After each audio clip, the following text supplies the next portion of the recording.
Mes chers amis, bonjour. Aujourd'hui, je tiens à vous présenter mon quatrième livre. Ça y est, il est là, il est imprimé et il est magnifique. Les couleurs sont splendides. Voilà, donc ce quatrième livre s'intitule Le jour où j'ai compris et il nous parle sous forme romancée d'un sujet d'actualité malheureusement qui est le burn-out. Il y a de plus en plus de personnes qui sont touchées par cette maladie. J'ai envie de dire, c'est le fléau du siècle dû à notre société qui est toujours dans la course à la production, qui est toujours très axée sur les performances au détriment de l'humain. Sauf que au bout d'un moment, bah, le corps, il dit stop.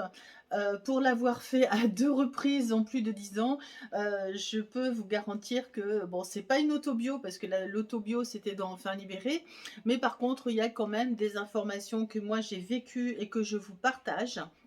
Et j'ai choisi pour cela une héroïne de 50 ans, qui a dépassé même la cinquantaine et qui, un beau matin, ne peut plus se lever, n'arrive plus à mettre un pied par terre alors que c'est quelqu'un d'hyperactif. Et pour l'avoir vécu moi-même, c'est le début de l'histoire et à travers, son histoire qu'elle nous partage, elle va aller à la rencontre de pourquoi elle est tombée aussi bas, pourquoi elle en est arrivée à ce stade vraiment compliqué, de plus pouvoir mettre un pied par terre et comment elle a fait pour comprendre son histoire, pour, remonter à la surface et trouver enfin son chemin de vie à plus de 50 ans. Voilà, donc c'est l'histoire de Michaela que je vous propose, donc le jour où j'ai compris. Je veux bien vous lire la quatrième de couverture qui donne, vraiment le ton du livre. Michaela est une quinquagénaire au lourd passé familial qui vient d'être diagnostiquée en burn-out. Son corps l'oblige à faire une pause et entrer en introspection profonde parce que là est la clé. Marié à un avocat issu d'une famille bourgeoise bordelaise, il a repris l'entreprise familiale alors qu'il rêvait d'être enseignant.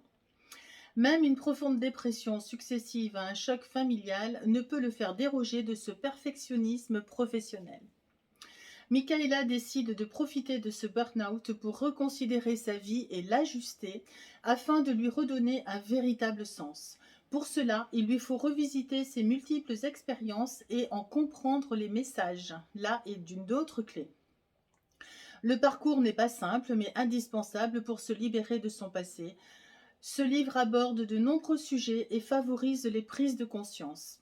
À travers l'histoire de Michaela, de nombreuses personnes se retrouveront et en découvriront les clés indispensables pour leur propre évolution. Le bonheur ne serait-il pas, après tout, une bénédiction? Voilà, donc à travers ce roman, donc qui se veut, qui se lit très bien d'après mes lecteurs.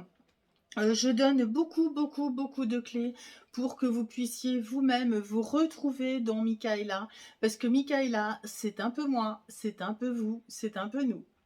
Voilà, tous les renseignements sont sur mon site internet mouneyre.net, mouneyres.net/burnout en un seul mot.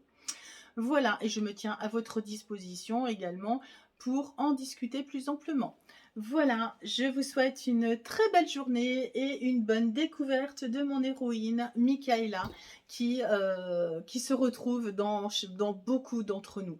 Voilà, on n'est pas obligé d'attendre 50 ans. Plus on le fait, on prend conscience de bonheur, que ce soit 20, 25 ou 30 ans. Et ben, plus on va limiter les dégâts et plus on va comprendre un petit peu le sens de la vie. Voilà, je vous souhaite une très belle journée et je vous dis au plaisir de discuter plus amplement du burn-out.